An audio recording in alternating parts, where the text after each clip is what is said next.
Hola, muy buenas a todos. Espero que te encuentres muy bien. Bienvenidos a Reinventándonos podcast, un podcast donde invitamos a personas que se están enfrentando a un cambio organizacional o bien nos están dando herramientas para reinventarnos hoy para el futuro. Hoy estamos de manteles largos y estamos con un visita internacional, Jeff Gothelf. Y entonces, pues Jeff es consultor de estrategia. Seguramente, si estás en LinkedIn, es un must seguirlo en su newsletter. Tendremos como quiera aquí el link, pero que nos contará un poquito Jeff. Y bueno, tiene grandes conferencias, también las puedes ver. Hay una especial que me gusta mucho de Talks de Google, que la puedes ver, está genial.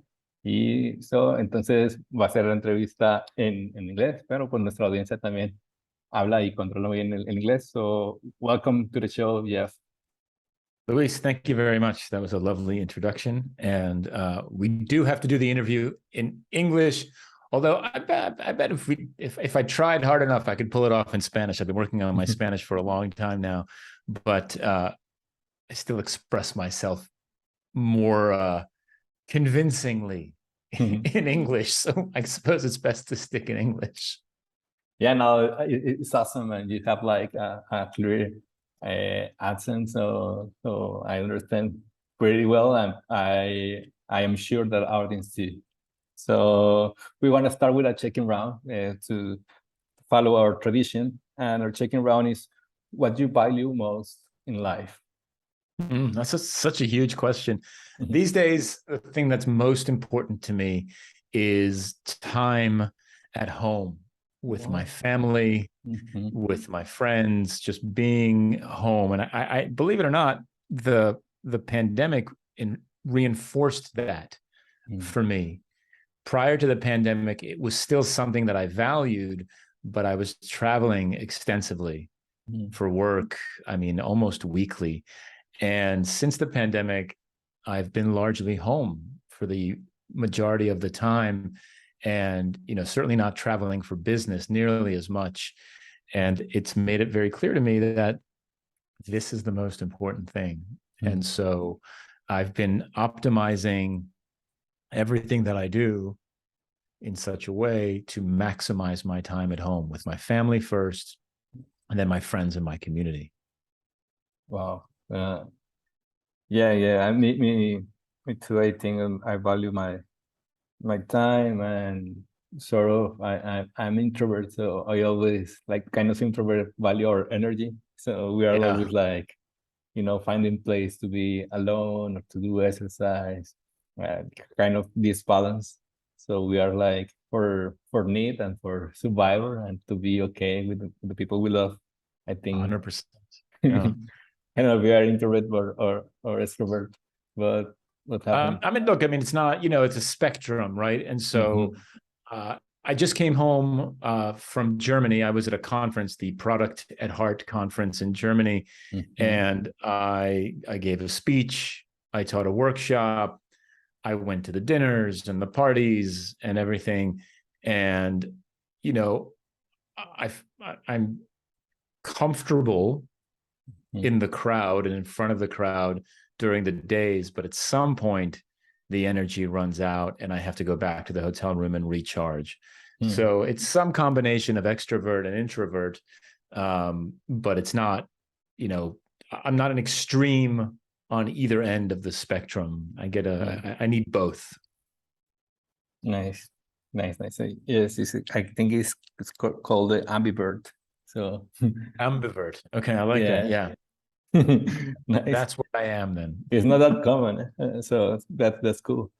Yeah. Uh, well, we're gonna start with this famous statement from Peter Drucker, that culture is striving for braces.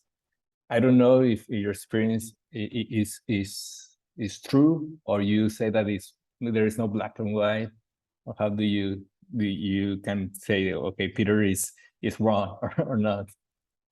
Nobody ever says Peter Drucker was wrong, right? And I don't know that I'm going to say that he was wrong either.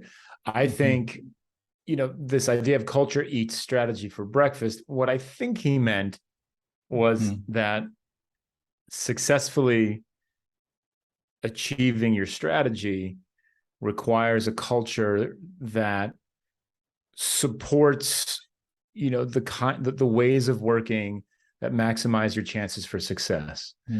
And I think without that, you end up in a situation where the strategy either doesn't exist, doesn't last very long, or is thrown away at the first sign of challenge or difficulty because the organizational culture can't adapt to what's happening in the real world. And so I think that not that I'm trying to rewrite Drucker or anything, but I think that the right culture maximizes the chances of success for your strategy. And I think that today, that culture has to be a culture of learning. It has to be a culture of humility, and it has to be a culture of agility. I think without that today, organizations run a huge risk of being disrupted and eventually going out of business, even to that extent.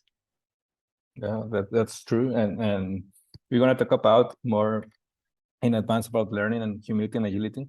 That you said that, I think is pretty interesting.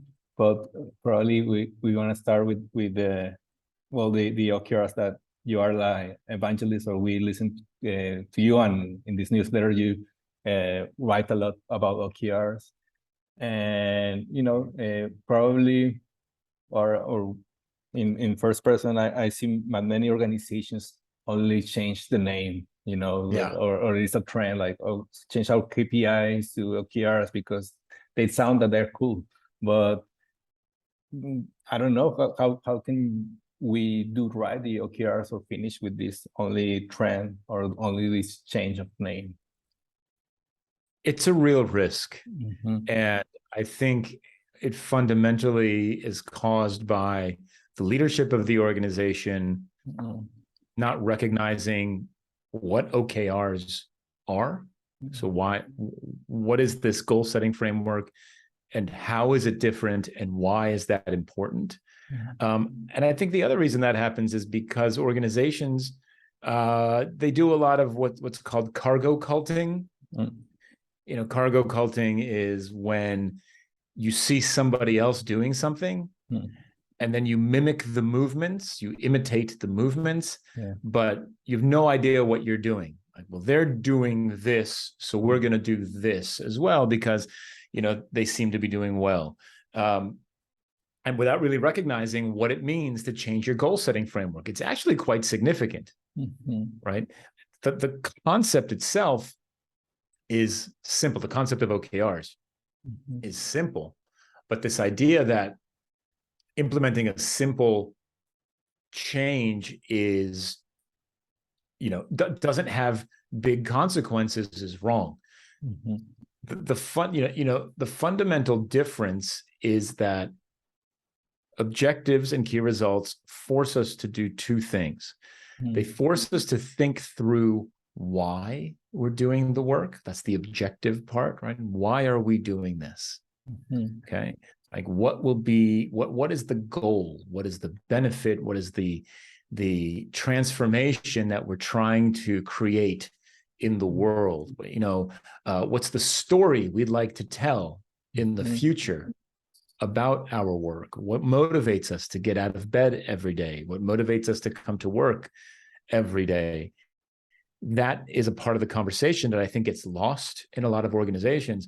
And I think it gets lost because I think a lot of folks see it as frivolous or fluffy, or, it's like, it's a touchy-feely topic that's not really concrete or very has much influence on the business that we're doing. When in reality, when people understand why they're working on something, when people are inspired by the why, the objective of their work, they are motivated to come to work. They are motivated to do good work. They are aligned in a purpose. And the work that they do overall is better. It's just unequivocally better than if they didn't know what it was. So that's half of it. And I think that part gets thrown out a lot because it's a difficult conversation, right? I think in a lot of cases, in a lot of organizations with a lot of leaders, why are you working on this? Because somebody told me to, right? Or why are you working on this? Because the competition is doing it. And I'll be honest with you, neither one of those is particularly compelling or inspiring, right? People don't aspire to come to work for you because we're working on something your boss told you to do. Like that doesn't get me out of bed, right? So that's half of it. The other half, the key results, the KR part of it, is the part where this gets difficult. Because when done correctly, a key result is a measure of human behavior. It's not a measure of the behavior of your system, of your product, of your service. It's not a feature or a product or a service or an output. It is a meaningful change, ideally a meaningful positive change in the behavior of the people you serve. Now that sounds pretty simple, right? It's not, I just explained OKRs in 4 minutes, 3.5 minutes, maybe, right? And I could probably do it in 90 seconds, right? It doesn't sound that difficult. It sounds pretty simple. But the bottom line is that this is not how companies work, right? The measure of success in the overwhelming majority of organizations is output. Did you make the thing, right? Did you produce the product? Did you ship the app? Did you launch the service? Did you launch the campaign? That's what people get measured for, and that's what people get rewarded for and promoted and incentivized to do. And when you change that to a measure of human behavior, people get scared, right? They get scared because it's really easy to measure the production of output. It's binary, right? Did you make the app? Yeah, we shipped it on Friday. It's live, it's in market. Cool, you guys did a great job. Right? Did anybody download the app? Did anybody use the app? Did anybody use it twice? Did anybody tell a friend? Did anybody sign up, pay us money, right? Whatever your app does, right? You know, and the team will say, well, I don't know. That's not what you paid me to do, right? You paid me to build the app, and I did that. So promote me, right? Give me my bonus. And so that's where things start to get really interesting. And that's why organizations, I think, start down this path. Because to your point, Luis, I think what they see is a rebranding of KPIs. And as they begin to realize that this is not the case, then they start to sort of give up on this process, and they start to let it slip, and it starts to fail. And that's typically when I get a phone call or an email, come help us fix it. So that was a lot, but that's kind of how I see this. It's this really simple idea with a lot of, but not, it's a simple idea that's not easy to implement. Yeah, that's awesome. And I think you describe pretty well this phenomenon, this you know, at the end, this behavior that we need to change to. And at the end, I don't know if because I see sometimes also that they don't have a strategy at all. You get back to the organizations and they say, okay, do the OKR, and what else you do? I don't know. There's like no strategy at all. I don't know how it can help if we have like kind of a path of how we do things here, how we pretend to solve a problem. Or I don't know if that strategy helps, or could be like, okay, we do OKRs and now we notice that we need the strategy. I don't know if how do you see that? Well, it's the other way around, right? I mean, look, can you write OKRs without strategy? Yes. Should you write OKRs without strategy? No.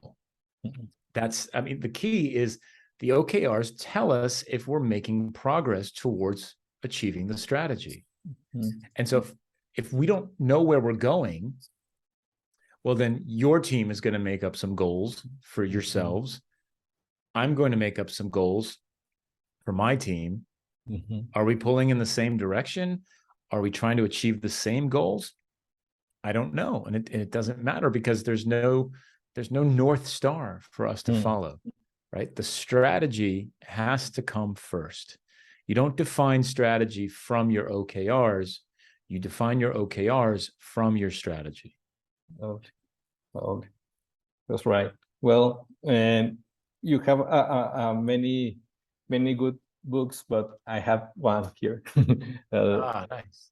Lean Agile versus Design Thinking, and I said to my partner that I'm gonna interview and meet you, and one of them, Iker, he used to work at the big companies called Alestra here in Monterrey, and they say we use that as a manual. We use that book because yeah, they have many different. Well, they were doing like many frameworks, and they say we need some clarity here. We need like something that helps us. And when they see your book, they buy I think a lot of them, and they use it as a manual. So I love it, and I don't know how many years from now, but probably before pandemics I have. Yeah, for sure. Yeah. And 18 or 19. I mean, yeah, it is. Yeah. like my books like underlined, and I love it. At the end, you use like many points that helps, and I quoted here that how can we finish with this silos mindset? And you say work and train as one balanced team, and I love that because I don't know how can word that this way. We have like many like this example from the company of my partner that used to work, that uses many frameworks, but it was like an island. every team. But I don't know how do you finish with this, or how can you work as a balanced team or train as a balanced team? This is a significant organizational design challenge. I think we're set up traditionally in these silos. This is and because there's so much in subconscious manufacturing history, in the way that our companies are set up, in the way that we've been taught to build and manage and run and optimize organizations, because sort of the first world of business was manufacturing, was the Industrial Revolution. And in that world, this sort of very linear, specialized process, like you do your part, and then you hand to me, and I do my part, and I hand to the next person, and they do their part. That made a lot of sense. And we've kept that model for so long. We keep training leaders, in this particular model. To break that requires a significant commitment from the organization, and it requires a realization that collaboration is how we build better digital products and services.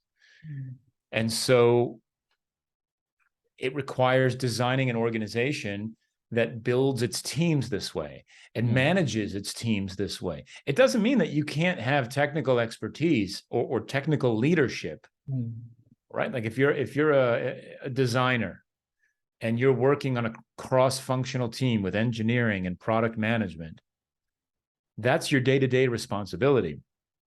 You win and lose together as a cross-functional balanced team.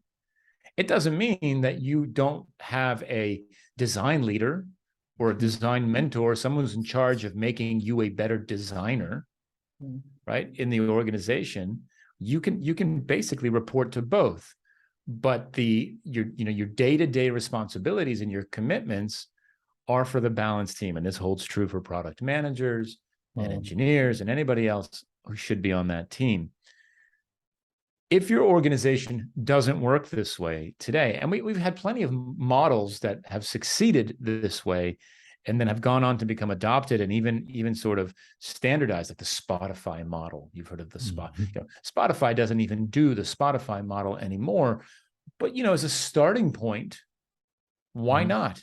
Why not look at what they used to do and start there, right? You hear, Teresa Torres or Jeff Patton talk about the product trio, product design and engineering.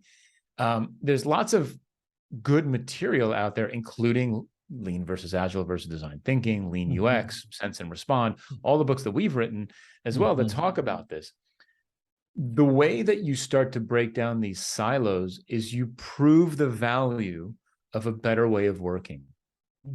To me, that's the most effective way to do it, right? Unless you're coming in as CEO and you can have kind of wide sweeping control over the organization, the way that you affect change, especially this kind of change, is to prove the value of the change. And so what does that mean? That means that we are going to run an experiment, a process experiment, or an organizational design experiment that says we're going to take a designer, a product manager, and 2 engineers, 3 engineers, whatever it is, and we're going to build one team. And we're going to give that team an OKR to work towards. And we're going to give them a time box of 12 weeks, right, a quarter. And we're going to leave them alone for 12 weeks. And they're going to figure this out. They're going to figure out how to work together, how to achieve outcomes, how to run experiments, how to ship software, how to get closer to the customer.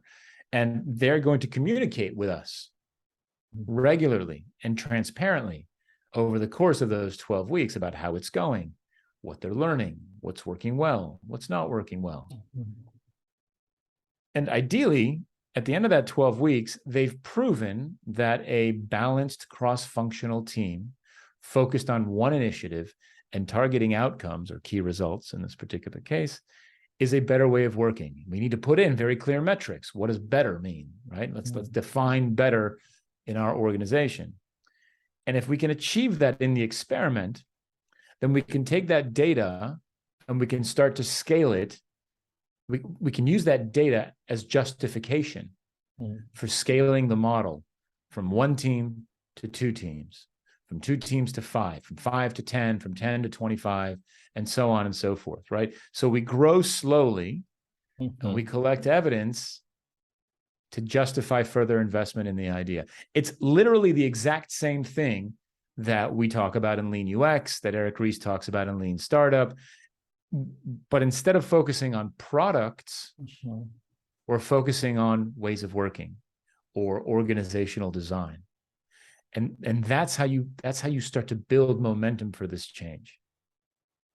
Yeah, that's awesome. Starting small, step by step, and I think you quite of saying this, that you already said, that these skills or qualities, or I don't know, capabilities, how can we describe it, of learning humility and agility. And you also took these topics in your newsletter too, and how can we use this continuous learning, and that probably can finish this business as usual that we see nowadays too, that this like sort of some organizations that are working different and some organizations that have many traditions but it still work like a business as usual. I don't know if you can talk about or be more talk about more of these 3 skills, like learning, humility, and agility, that I think is pretty interesting, and you're touching your writings and during your consultancy and everything. But can you talk a little bit about these 3?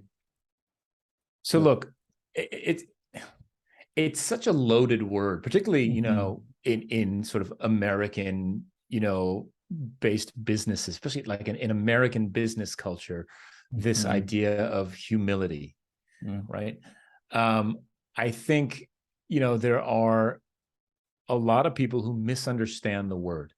When you talk to somebody who is in a leadership position or who aspires to be a leader, humility is not a quality that they would tell you that they share, right? Or that they aspire to have, or that they think is a key quality of a good leader. You know, because I think they misunderstand the word. I think they see the word as a lack of opinion, a lack of vision, a lack of direction, sort of an abdication of leadership, right? If I'm humble, how can I be a leader if I'm not assertive and direct and you know, very clear in my direction and all of these things?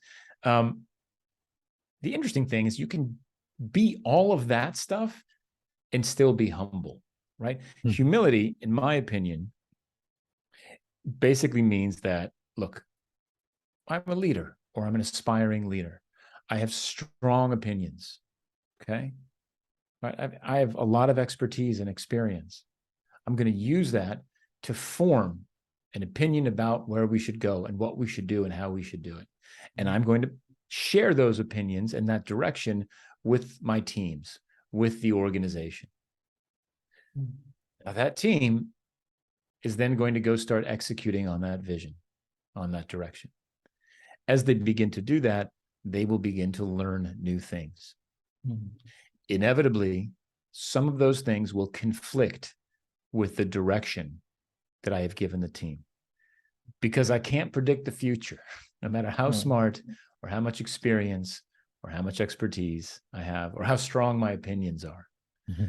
And so when that evidence comes up that contradicts my strong opinion, I'm willing to change course.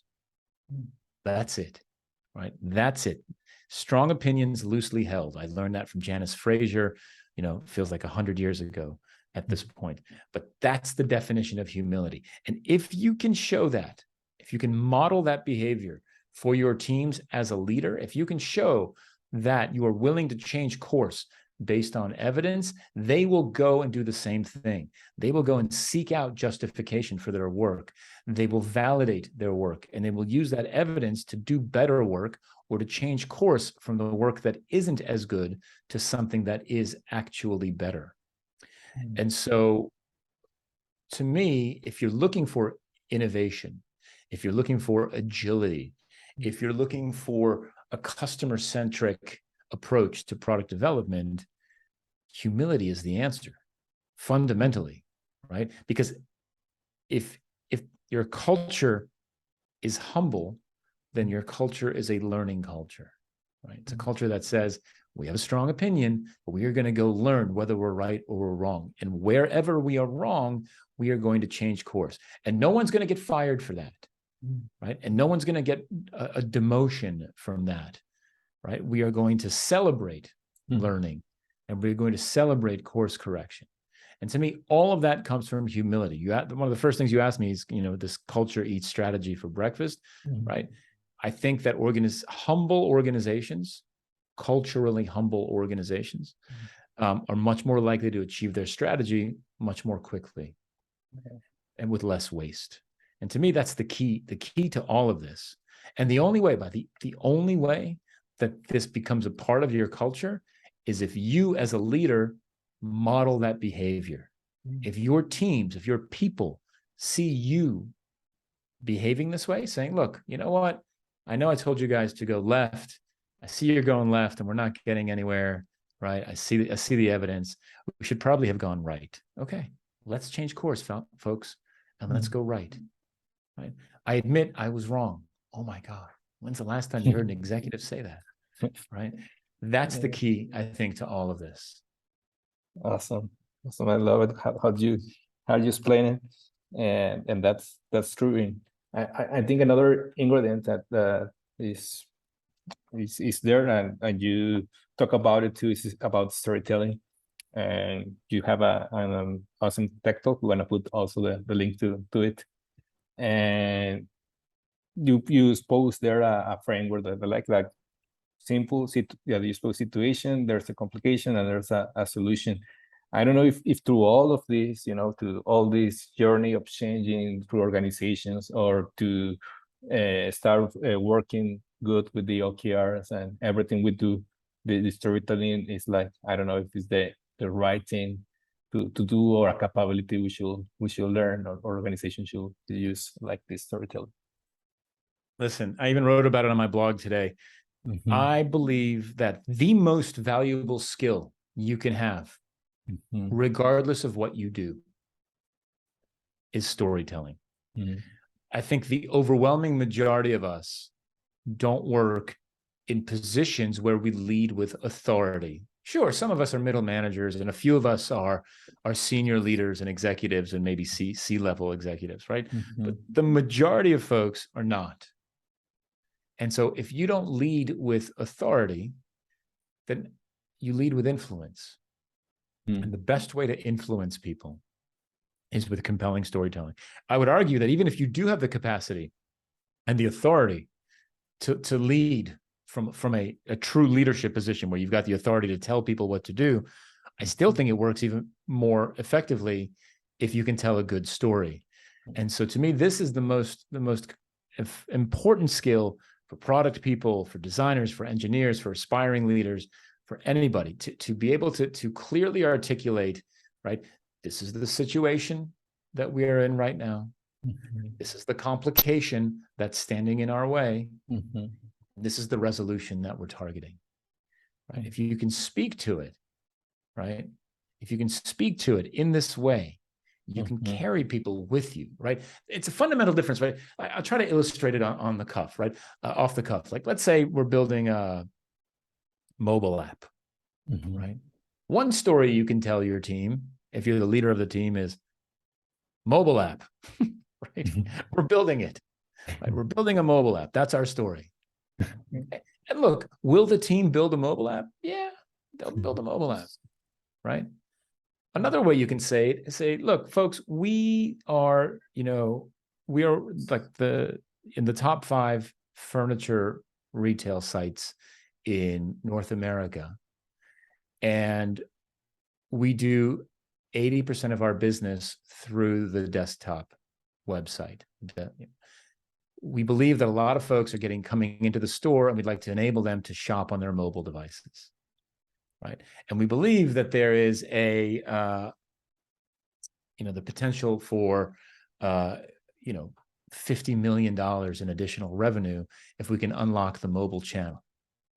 But people don't like to shop on their mobile devices for furniture because it's hard for them to see, right, a large sofa or a big bed or a big closet or whatever it is. So we need to figure out how to solve for that so that we can get folks buying furniture on their mobile apps so that we can capture as much of this extra $50 million a year as we can. Right? That is a fundamentally different conversation, right? I just made that up in a minute, right? I'm not telling you that was a great story, but it was better than build mobile app. Like that's right. It's infinitely more interesting and inspiring for someone to say, oh, really? Well, why aren't they buying on their mobile app? Let's go find out. Right? Let's figure this out. So to me, the storytelling component is so valuable. And every single thing that you create, every artifact, every deliverable, every presentation is an opportunity to tell a story. Yeah. And you should see it as such. You should see it as an opportunity to tell, even if it's a user story or a Jira ticket, still have a tremendous opportunity to tell good stories in those situations. Well, as you said, is right. Like when we say, like doing the OKRs without a why, without something else, something bigger than ourselves, it's hard to move us. It's hard to make a change and actually say, okay, I bet on you. I bet on what you are proposing, or I want this change too. So I think it's awesome to consider it, and and for last question about this more technical, and you said you have you shared like some, I don't know, some weeks ago or days ago on LinkedIn that, well, we talk about this also for the community, build the community, but it's more like easy, or I don't know if it's more easy in the startups than big corporations. I don't know if I don't know what if this is changing now, if we see that organizations have these corporate ventures and buy the startups to do the things that they don't do, but I don't know if the future or can be the organizations can change from business usual that works to like a startup way, or it's not possible, or you think that will be more like, buying more and more startups and they do the work, but we change to our we work traditionally. I don't know if there's a balance, or I don't know if you say that okay, there will be more startups and traditional business working together. I think it would be unfortunate if the reasons why we were seeing a lot more startups is because these larger organizations weren't providing the opportunities for people to do great work. And I know that happens, right? I just know that a lot of folks aren't entrepreneurial or don't want to, they don't want to struggle with a startup. They want to do good work. They want to do good work within the safety of a larger organization. And I think that the more we recognize that the work that we do is fundamentally based in continuous systems that rely on technology that is changing very fast. And our success is determined by consumer behaviors that are changing very quickly. Then we start to explicitly recognize that there is a lot of unknowns, a lot of uncertainty in the work that we're doing.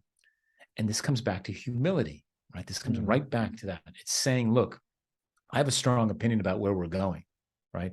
Based on what I know and what I've done, right? But given the pace of change and given these systems, right, I might be wrong about this. We're going to embrace that uncertainty. And I'm going to look for you folks, my team, right, to figure out as quickly as possible whether or not we're choosing the right paths. And if we're not, we're going to need to change course. And until we get out of that, delivery is value mindset, right? We're never going to get to this navigating uncertainty mindset, right? Because look, I mean, I understand it, right? We've people don't change their behavior until we deliver something. Okay, great. But if we have to spend a lot of time figuring it out, right, and then investing heavily in it, and then we're wrong, that's a tremendous amount of waste. And so it's super important, I think, for us to recognize that we're working on systems that can't be predicted. And if we can put people in charge of helping us navigate that uncertainty, then those folks are going to make us more successful. And again, all that comes back to humility and managing the outcomes rather than output. Like all this stuff is tied together, right? It's all part of the same story. Yeah. Yeah, that's awesome. Well, I think it's a good place to do our traditional question about your image of the future. What makes you or gives you hope about the future of work? What you say, this is my kind of best case scenario that I would like this to happen, and this make me smile that future. What gives me hope is that people like me, people who have been talking about this stuff, right? I'm not the only one who talks about this stuff. People like me who have been practicing this, teaching this, writing about this, talking about this, sort of human-centered approach to digital product development. We've been doing this for a long time. 15, 20, 25, some people 30 years, some people 40 years doing this. And what gives me hope is that I'd like to believe that collectively we've influenced the next wave of executive leadership, so that when the folks who have worked with us, have learned from us, have read our books, have taken our courses, have been coached by us, get into these leadership positions, these ideas start to become reality in these organizations. That gives me hope, because I know that between myself and all the other folks who do this for a living, and are focused on these topics, we have I'd like to say, I'm going to say influenced. I'd like to believe that we have influenced tens of thousands of people. Yeah. And so some of those folks are going to land in leadership positions. And if they do, they'll start affecting change. That's what gives me hope. Awesome. So I think it's a great place to close our conversation. It was so good, so fun. And probably we see you around soon. And thanks a lot for all you things that you share, or your content, or your good things, and to be open. And I can say we can be like also humility learning. And well, so thank you, Jeff. It was my pleasure, Luis. Thanks so much for having me on the show. It's fun chatting with you. Thank you. Pues espero que te haya gustado este episodio. Recuerda que Reinventándonos podcast es dirigido por un servidor Luz Salas y producido por Polymath, una red de consultores que co-creamos organizaciones ambidiestras. Bueno, pues ahora ve a reinventar algo. Que estés muy bien. Chao. Chao, Jeff. Take care. All right. Thank you very much. Hey,